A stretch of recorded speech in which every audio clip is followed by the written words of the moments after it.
You no longer need to visit a branch or post office to deposit a cheque. You can do this anytime in our mobile app. It's secure and easy to do.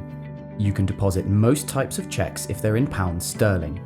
You can deposit single cheques up to £5,000 and multiple cheques up to a daily limit of £15,000. Here's how to do it.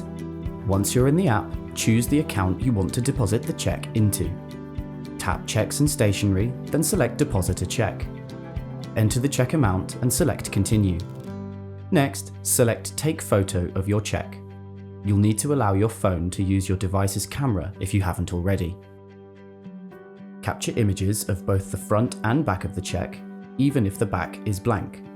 It's best to do this against a dark background. Finally, check the details in the summary, and when you're happy, tap Deposit Now.